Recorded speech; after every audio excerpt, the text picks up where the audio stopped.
So in this video, I wanted to cover the second part of the choice, but I find that I continually go back to refer to the first part, and it's just the way my mind works. I tend to just let it flow sometimes when I talk. I write down notes sometimes to know what I should, what topics I need to stick to. So I'll come back to my notes periodically, but as I do, the more I see, the more I think. You know, when I see my own notes, I expand on my own thoughts. And my thoughts expand outward, and what began as a seed ends up becoming a tree, if that makes any sense. So when I explain these things in order to cover them and to express them in their completeness, these complicated ideas, these metaphysical ideas, and these occult terms, I do so with the intent to lay a seed of understanding, but then end up giving you the tree. And that's what I ended up doing with this part 2 of the choice. And now there's a part 3, possibly a part 4 also. But I wanted to preface this next video by so you're not overwhelmed. And if this material, if it interests you, then, well, I'm grateful. And I'm very pleased to meet you, because you are a very different type of individual. Why was Adam taught about gold in the Garden of Eden? At the very beginning, the first book. Did God intend to start an economy? Probably not. Maybe later, when there were more people, who knows? So first I have to apologize for taking so long to get the second part of this video out. Life happened in a major way. Astrology and prophecy have revealed that there are some who are sort of destined to experience the clearing of their karma first, to serve as anchors for the spirit, also called Asherah in the Bible, making space for the mystery to be revealed to them. And for those familiar with the tarot, they'll understand the truth in these words, that for those of us who know, our lives have been sort of like a slow, unending tower moment, like a train wrecking a house in slow motion. Slow enough for you to gather your things, but sort of fast enough to understand that there are no other options except death, spiritual death. It's a tower moment. It's when the options are stripped from you to evolve, to move, or die. So why gold? That's the first question. What is all this about gold? Because that's really the core of my work, is explaining that the reason why these nations are trying to hoard their gold is because they understand that there's an application to gold that makes it invaluable. It's unlike any other element, and it represents something. Gold is the idea of what is perfect in an elemental state. An element is any structure where God, bent light, or bent force that exists in time, because when it's bent, it's slowed. And when it's slowed, it takes shape through that resistance. So this light, God, can exist in a state of collective awareness where there is geometry and creation taking place. In other words, all things are either, elements, or sort of like expressing the elements. For example, you can have like water, which is flowing and innately is receptive. And when not perturbed, it's still and peaceful and calm, and it represents life and healing. But then it can take on the qualities of fire and become a destructive force, like an explosion, or through its flow can take on the force of air.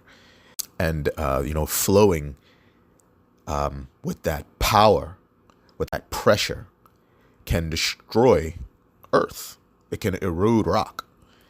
So, the elements can take on the qualities of other elements. They can be themselves, but act as others. So all things are basically the elements, and they're expressing the elements. But gold is the perfection of any element. Gold is the idea of the balanced state. So as a mineral, it holds heat perfectly, and as an idea, it draws nations together. As an invention, it leaps mankind into the future. As a ticket, it represents a once-in-a-lifetime opportunity. We simply borrowed the idea because we have a natural affinity for gold, and that what it represents innately. It has an archetypal value. And so we treat it as such because it's embedded in us archetypally. Gold represents the balance of the Trinity. I'll cover all that more later, really. First, I really do have a bone to pick with my POTUS. So I wanted to say, I see a man who is following divine timing to perform incredible things, but also never really showing his true hand. And it disturbs me a bit that he almost monolithically steers the entire body of patriots and truth seekers behind the shadow nymph known as Q. And Q is oddly shaped like a rabbit hole. As one of my more insightful buddies put it, a portal, which was weird to think about considering timeline shifting. But looking into his ties with the nation of Zion, they're currently waiting for their Moshiach to return to restore the golden age. Moshiach is how they pronounce it. And, the name is, I've seen it spelled with two S's instead of an SH. I've seen it with a CH instead of a K, but it sort of phonetically all plays out the same way because it's their consonants, from what I understand, that are most important, and the vowels only serve to draw the consonants together in a certain way, according to, oddly enough, sonic geometry, which is really quite interesting. But that's where life has grown sort of weird for me. This Moshiach. And about President Trump and understanding timelines the way I do, I see him playing the part of a great divider and a polarizer who's magnetically charging people toward war and conflict. If war and conflict is what's inside of them, it will cause a shift in their destiny to draw them toward a future that is marked by war and conflict. It's very subtle. People don't realize when they've jumped timelines. But, every small decision or major decision we make will send us through different timelines. And in some cases, depending on the severity of the choice we've made, it'll close certain doors to us and open others. Some don't end in the places we really want to end up in, to be in. But unfortunately, that's when you have a collapsing of timelines because of the end of these great cycles. It sort of forces people down to a do or die moment to change their destiny. So your path guides you along the course of your focus. And it all happens by magnetism, which is created by focus. So what you focus on, you give power to. And it too is luring your focus. It's kind of abstract. But then this is why the Bible cautioned us to avoid getting caught up in the rumors of war and the wars and the things that keep us stressed out, because then that would become our reality. This is the time when we should be purging ourselves of these energies to focus on what we want to see take shape, the world we want to build, because we have heavenly forces aligning to keep us enthralled by the old system, as the allegory of the allegory of the changing of the guard takes place. So the old guard being the leadership of the bureaucracy, guiding humanity along the path where we continually, where we are continually led by a monolithic and all-powerful governmental system, like a theocracy or whatever ocracy, an ocracy,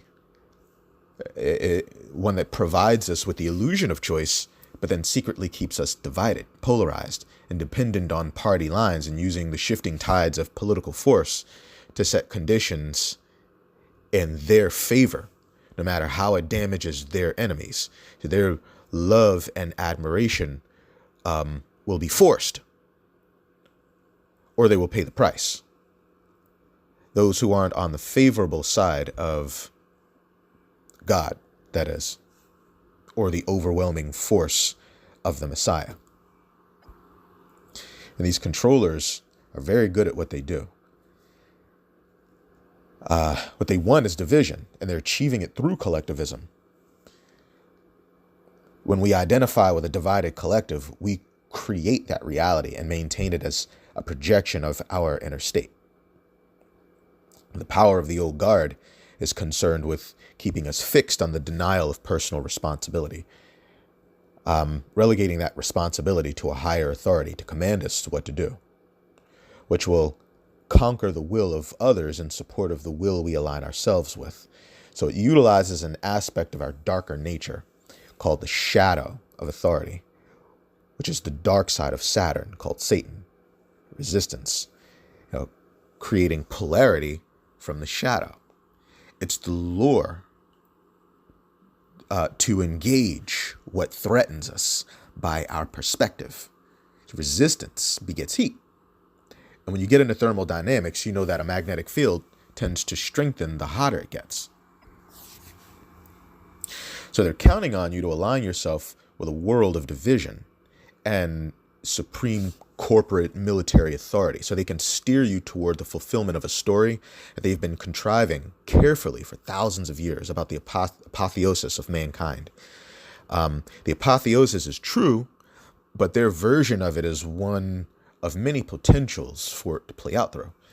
So you must understand that the prophecies were based on astrological events that would play out according to Hermetic laws and laws of quantum physics that teaches about supersymmetry. And if it's happening up there, it's in some way happening down here through us also. That's the way it works. So one of those laws describes the rhythm of time. It moves in cycles. So what we think is playing out through a continuous stream of time is more so the repetition of the same elements, same geometry, same experiences from an old cycle now in a new cycle, playing out through new people, or what we perceive to be new people. But in most cases, we find that it's just time repeating itself in smaller cycles. So we study the zodiac to identify those cycles, to study the rhythm. We notice the seasons within us and within the cosmos. We can measure the lower cycles and the higher cycles. We can identify those cycles, and we can live by them when we spot them playing out through us. So according to this law of rhythm, or the law of rhythm, there's like this pendulum that swings from dark to light. It swings back and forth to and fro between dichotomies, swings, toward extreme opposites. But slowly, over time, it seeks equilibrium. And within us, these cycles sort of play out the same way. There's a swing toward our darkness and absolute destruction, but it can only move so far in one direction before it swings back the other way. So there's a balance in matter that's always seeking the balance, the resting point between extremes. For a time, our shadow has the power to keep us off balance. And then for a time, because our shadow's potentially is only as great as our light takes over, and then it assumes the overwhelming power. Our power to move things forward as opposed to being oppressed. But then in this world of oppression and oppressor, or oppressee, the oppressed and the oppressor, good grief, there must always be a good and evil. And then in this pendulum, when we reach the critical point within one point of that duality, one extremity of that duality, it's like reaching a critical mass. And we experience it in the world like things reaching a critical mass. And then the rhythm swings back in the other direction. So we can either swing toward, a socialist utopian Star Trek tyranny, where we merge with machines, or we can achieve the golden state within the spectrum, choosing neither good nor evil. That way we're not drawn into war and judgment. That way we evolve, and we activate the consciousness of our planet, which in turn also serves to wake up her children. It's a symbiotic thing. And we step off the cross. We stop crucifying ourselves between good and evil, between force and form, between dichotomies. Remember, in the beginning, we were told that we were allowed to partake of all of the fruits of the garden, except the one that polarizes us into good and bad. Have you ever wondered what those other fruits were? I'll tell you what. When the world was a garden, our priorities were vastly different. Life was much easier. What we're witnessing right now in the world around us is an increase in the potence of light. Critical mass. We're reaching a critical mass where something is causing us to take heed, take note of the time, to pause in our forward movement, and to become aware. Become aware of the lies we've been living under, to become aware of what's been oppressing us, to become aware of what's been halting forward movement, what's been keeping us stagnant, dead. That's the nature of the devil. It's what prevents life from moving forward. It's the resistance of what drives the passion, because an increase in passion is tantamount to an increase in fire. Fire is force. Force is God. God is fire. The masculine aspect of God is fire, and it is akin to joy and passion. And that which prevents the passion from rising, that which limits the passion, is essentially the satanic force that seeks to destroy life, that prevents it from moving forward. And so we see a rise in the power of light, the potence of light. Light bears the seeds of awareness. And because everything is made of light, there is awareness within all things through the photon. So we see that awareness itself is increasing around the world, revealing secrets, spilling the beans about everything and everyone, because we're experiencing light as it becomes more potent. So what happens in these waves, and it'll begin with small things, the battle between light and dark, masculine and feminine, women versus men, black versus white. The stress in the land will increase. But then it'll crescendo and end in the destruction of this worldly order. It'll happen when the breaking up of the land, which is symbolically the breaking up of the government or of a bedrock or of the gathering of a body of people. It's breaking that up. It's bashing it, destroying it like clay pots, right? Clay tablets. Earth itself is being disrupted. Bedrock, anything that, a foundation was built upon, because it's all symbolic. That which foundation has been built upon will be cracked. And it'll happen symbolically, and it'll happen literally in the land because of the way things are connected. It'll even happen within some people. In the Bible, when it refers to the word nations, it refers to the cells also of a person's body, of the people of a cultural body, or the citizens of a political body, the natives of a geographical body, or even the luminaries of a heavenly body. The nations are a collective of intelligent points of light, or intelligent beings. Places where intelligent light has gathered to form an intelligent body, and then a collective of those bodies creates a nation. And the purpose of that nation is to express the light, to continue to grow, to rise through its passion and its desire toward the light, to purify its darkness, and to achieve an equilibrium that allows it to create deeper within itself, down further, because you can't go higher. You can't go higher than God. All you can do is go down, create deeper. And in order to create deeper, you must go within yourself. In order to do that, you need to kill the polarity within yourself, the division, the restriction that prevents life from being driven forward and from you expressing your creative ability. But the problem is that sometimes people use the light to lure those who seek the light by polarizing them against their darkness. And you'll have those who seek to move back toward the light, thus the rhythm is kept. But it's like, whose light? Whose light are you following? When you follow someone else's light, they are creating your darkness. So then what becomes dark? So I recently heard one rabbi discussing the idea that each age needs a Satan.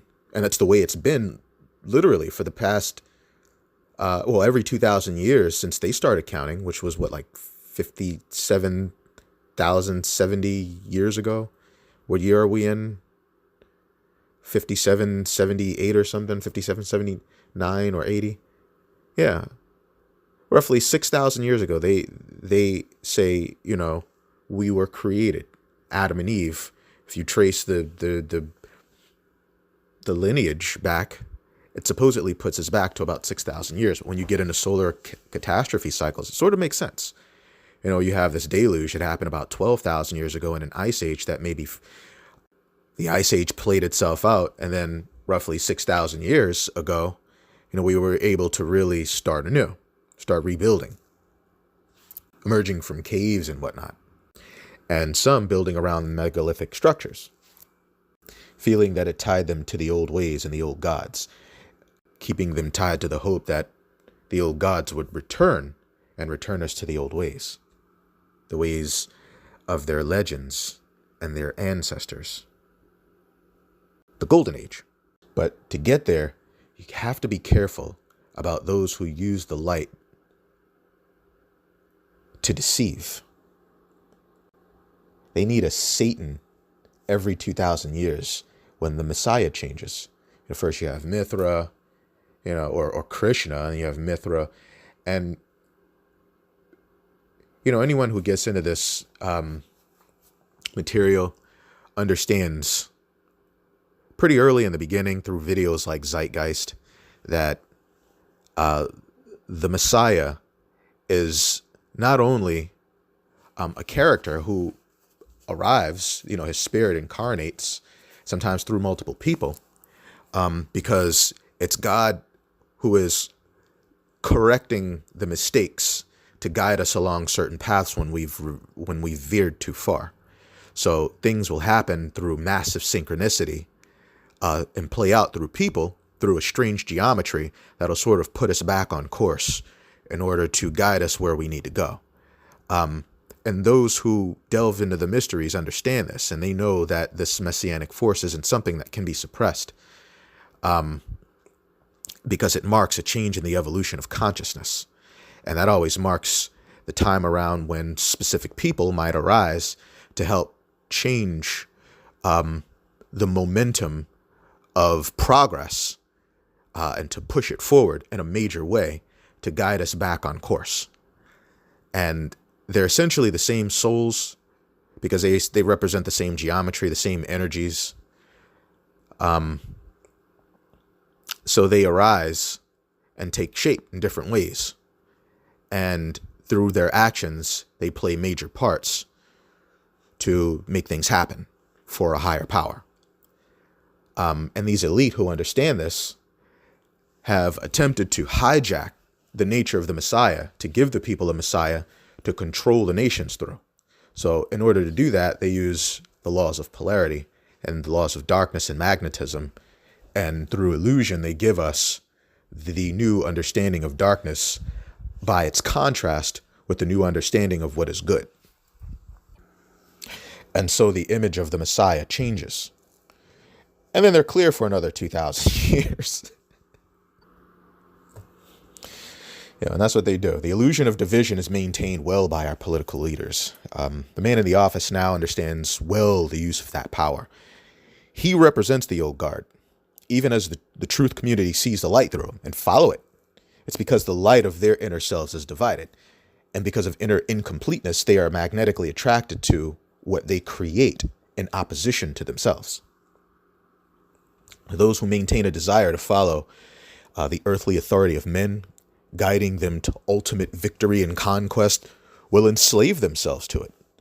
Too late will they find themselves trapped by these false gods, because they've finally created an actual god, or will in the near future, an artificial god, and it marks the culmination of their power, the power of the illumined ones, the patriarchal force, which is domineering and about domination, because it's force, and ultimately it's about absolute power.